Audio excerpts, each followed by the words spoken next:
Dear audience, welcome to the show POWERchat. In today's episode, we are going to discuss about a new movement started by noted writer and prolific researcher and communication theorist, Dr. Nirmala Mani Adhikary. Please allow me to welcome him. Welcome to the show, Dr. Adhikary. Namaste, thank you. How have you been? I've been doing well. You are known as a prolific writer. You are best known for your work in the area of introducing with the communication theory and based at the academic location teaching at university for a long time. And recently you started with a movement called Root and Locus. Would you highlight about the movement that you started with and how are you planning to work? Thank you. For this, we need to see the historical tradition in our society. Generally what happens, our society is guided by the seers whom we call rishi. Generally they are not involved in worldly matters. They generally involved in academic writing, theories, principles, what we call Vedic Richas and Sutras, all these things. But when time demands, then they have to enter into worldly affairs, current affairs. For instance, if you go to a classic Sanskrit text, Bhagavad Puran, there you will see when there was a king, Ben, who went anarchic, who was authoritarian, then ultimately the rishis they had to intervene into political affairs, and then they installed Prithu as new ruler. Likewise, nearly 2300 years ago, when the society was in chaos, there was immediate danger of attack from foreign invaders, Alexander and his followers. Then a teacher who was happy with teaching in the Gurukul, Chanakya, who is also known as Kautilya, he had to enter into political affairs. He organized people, and then due to his guidance, then Bharatvarsha it could be united and it was saved from foreign invasion. Likewise, in crucial time, you cannot stay away from current affairs, current turmoils, and you have to jump into that process. That is why I also could not refrain from commenting, then thinking upon, then intervening, then planning to work further in the political and other current affairs. I will come back to you about your movement. Do you think that the Nepali society is capable of understanding these things in terms of their awareness level, especially in the areas you are working with? Generally, due to the education system, people have been derooted from their indigenous knowledge. So it will be very hard to let them know what actually is to be done. But it will take time. But it is the urgency of the time, it is the need of the hour. So we have decided to do it at any cost. What is your movement about? Does it similar to the political movements that several parties in this country have been practicing for long, or is it different than the political movement? It is much broader than that. We call it root and locus. Root means where something is originated. For instance, let us take the economic system or political system, even health system, education system. What has been implemented currently, that is not rooted into Nepali society. What we got from others, for instance, even to decide the tariff of water system, we depend on ADB or World Bank or IMF, so and so. And for the political ideologies, there are major political parties, either they call themselves communist or social democrat or liberal ones. All these, their ideologies, they are based on exogenous source. So if we have to develop Nepal has to be at the center. Now Nepal has been decentered.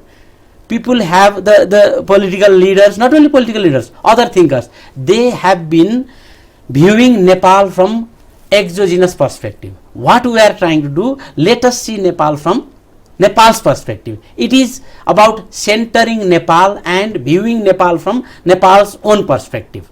So politics is essentially a part of that process, because the whole country is governed by the political system. But it is not only that. In that sense, we are not trying to intervene only in the political domain, but political domain plus so many other domains whose integration would make the nation go further. What are the domains that you are working with, and do you mean that your movement is going to reduce the dependency upon the national or international resources? So, if you see, we have defined 3 stages for that. For the first stage, what we aim, the current problems, ongoing problems, be it development problems, be it political problems, be it communal harmony, all these things, this should be resolved, and Nepal should stand in its own foot firmly. That is the first stage.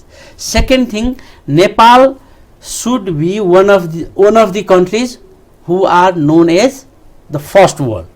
And finally, since Nepal is the place where creation was started, we believe that Nepal is the place where the ancient texts like Vedas, they were written. Nepal is the place of yoga. Nepal is the place of Ayurveda. In ancient time, we had so glorious moments for the whole world. Then why cannot we do same in the present time? Finally, we are envisioning making Nepal the global leader of the new global order. You raised important issue of reducing the dependency by utilizing national resources.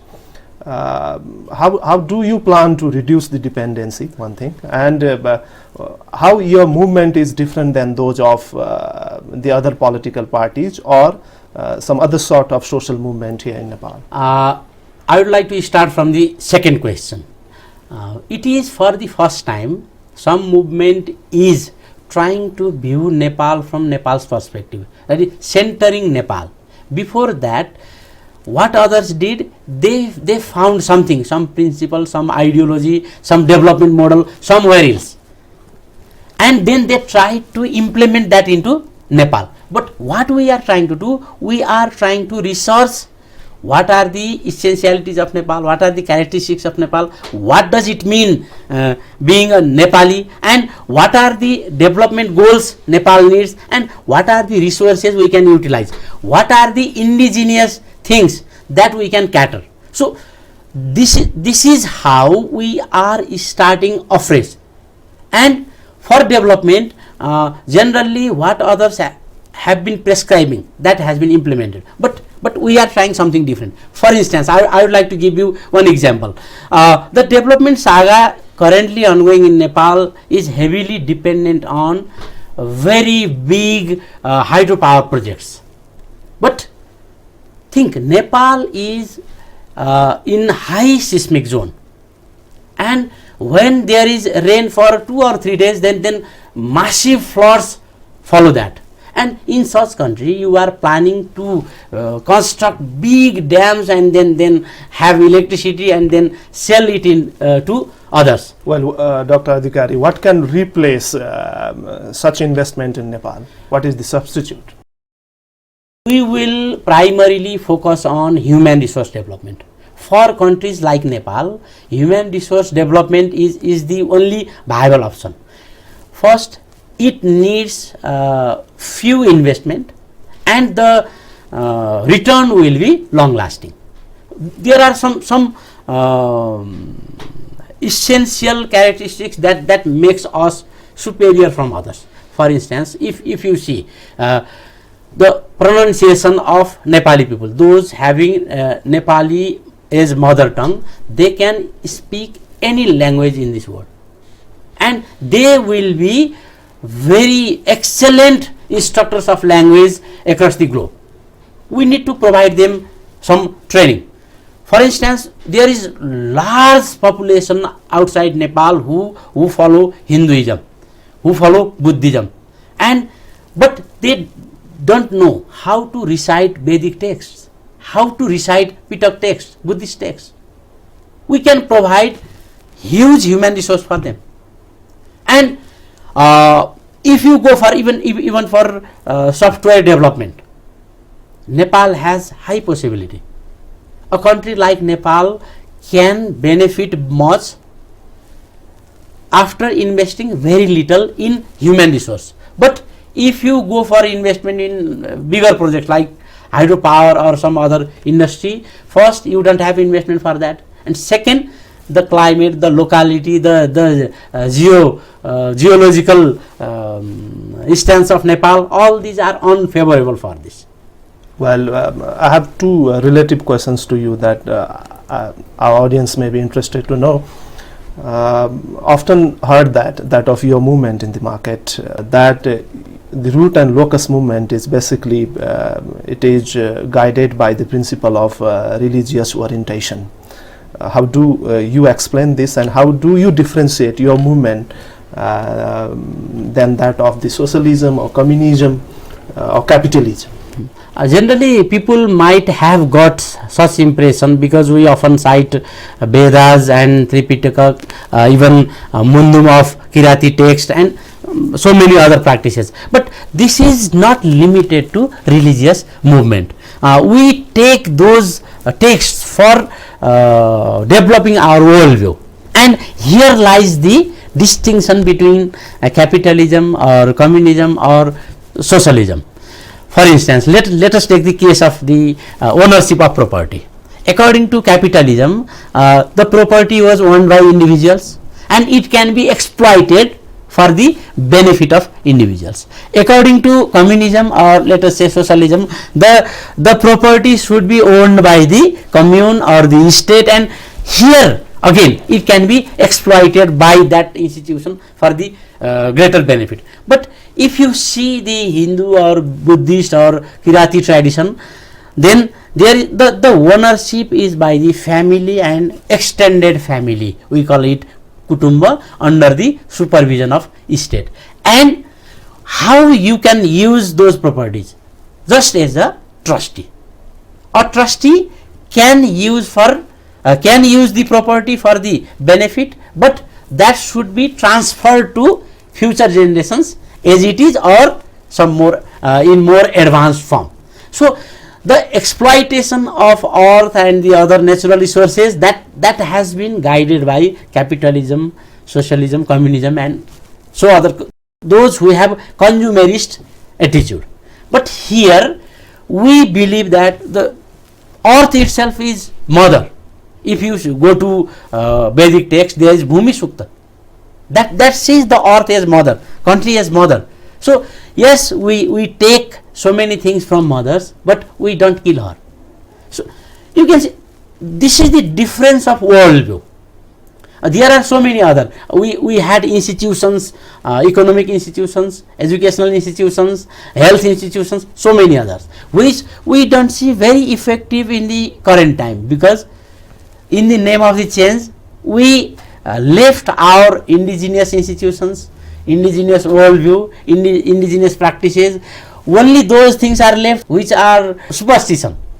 And what we are trying to do, we emphasize on four things: knowledge of science, progress of technology, conscience of dharma. We don't call it religion, we don't translate it, we prefer to call it dharma itself. And then the relationship of Sarideyata. Sarideyata means having commonality, commonness, one heart. Though we exist as different beings, but from the point of emotions, interrelationship, understanding, we are one. And that is rooted into Vedic tradition, Buddhist tradition, Jaina tradition, or even say Kirati tradition. So to invoke such principles, we have to go into those texts. And people might have confused due to this, due to continuous reference to previous texts. It might be religious movement. No, religion is one part of the society, so we may need to work into the field of religion as well, but that is not the whole. Well, you have been putting forward the idea of a state nation. Would you tell us in detail about the conceptual framework of your idea or your theory, state nation, and how do you plan to integrate the diversity of this country within the notion of state nation? This is the most evident theory that makes us distinguished from other political parties. Others, for instance, Nepali Congress or CPN-UML or Maoist Center and other parties, they consider Nepal as nation state, which is a European notion. When the state were formed and taking modern form in the Europe, then they based the definition of state based on ethnicity or race, followed by language, religion, and so on. From that perspective, one state can be organized best effectively on the basis of ethnicity or race. If there is distinction of ethnicity or race, then they should go to different states. That is why they formed Britain for British, Germany for German, France for French, Netherlands or Holland for Dutch, like that. And when the issue came, if two ethnicities, two nations are together, what to do? Then they propounded two nations theory. And what if so many nationalities, nations are together? Then they propagated the theory of plurinational state. Leninist countries, for instance, former Soviet Union, Yugoslavia, they also implemented that. But there is one commonality among them. They all consider that if there is difference of ethnicity or race, then they cannot be the same nation. They are different nations. So the idea basically came from but state nation, integrating all. State nation is Vedic principle, and even the United States, they try to integrate their nation through this approach. In state nation, what happens? Which ethnicity of you are, which race of you are, what language you speak, what religion you follow, all these are cultural affairs. For the political affairs, you will be treated as citizen.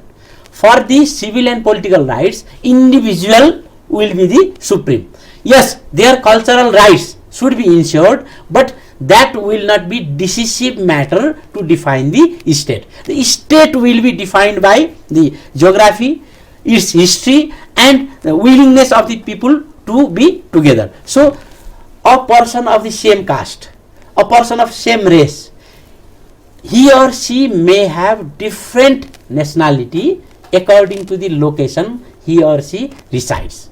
And in practice as well, this is true.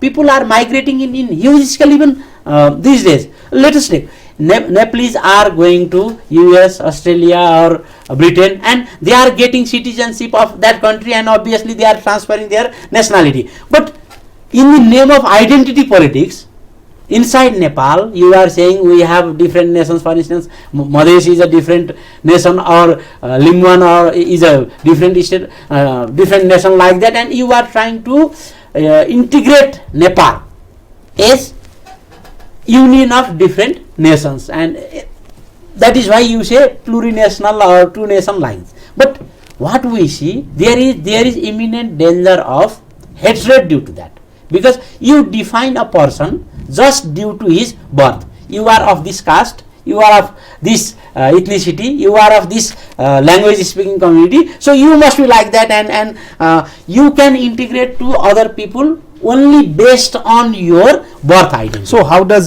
the idea of state nation unite different communities, or it makes sense that your theory is going to integrate the people? It does it in two layers. First, it treats every individual as a citizen. It does not discriminate anyone. It does not disseminate the message of hatred to anyone on the basis of identity, on the basis of caste, ethnicity, gender, or anything else.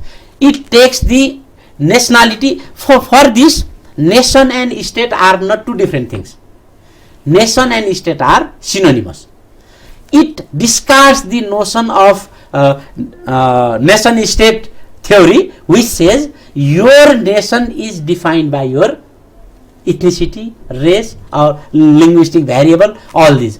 But it says your nationality will be defined by state, which itself is a nation. Don't you think that it stops people to practice their culture or ethnic or religious or say the regional identities? It is not the case.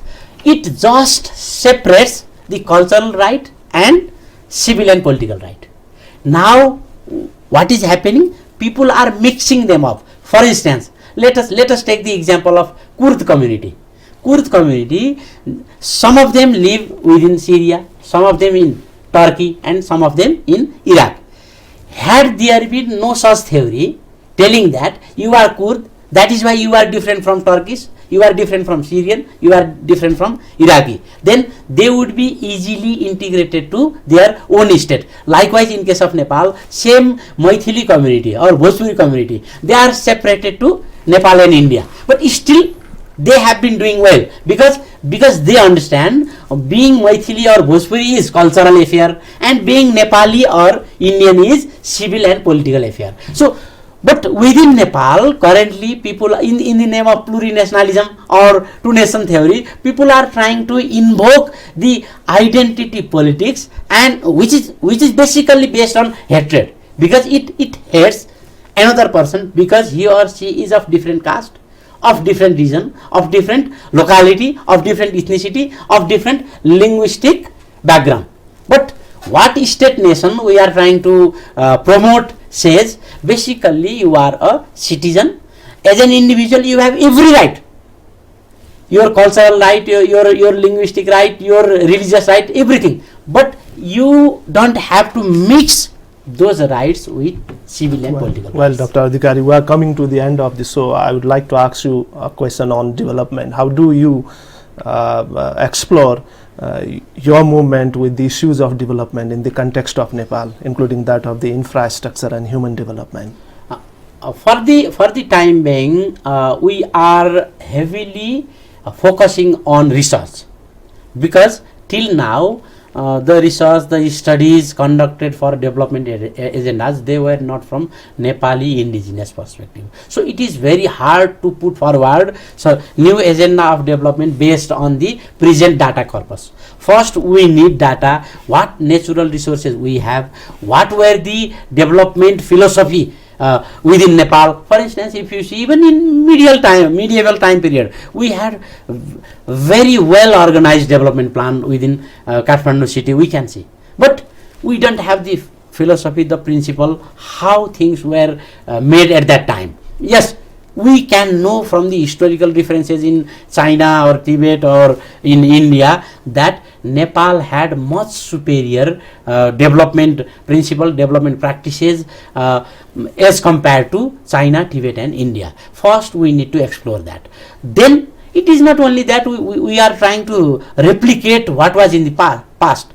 We are trying to promote mainstream science and technology here in Nepal. Science and technology will provide hardware of development, but the guiding philosophy will be based on our own practices. So we are doing research on our Guti system, we are doing research on our Kutumba system, we are doing research on our natural resource management system. Basically, we will be, what we are clear on, we will be focusing on human resource development, and what is called sustainable development is not new concept. If we go to Vedic text or Buddhist text, it is well immersed in it. It is there. So basically, in this phase, we are trying to research, we are trying to find out the alternative models of development. The guiding philosophy will be, it should be indigenous, not only in the slogan, but in its essence as well. Well, Dr. Adhikary, thank you very much for your time. It was a pleasure talking to you. Thank you.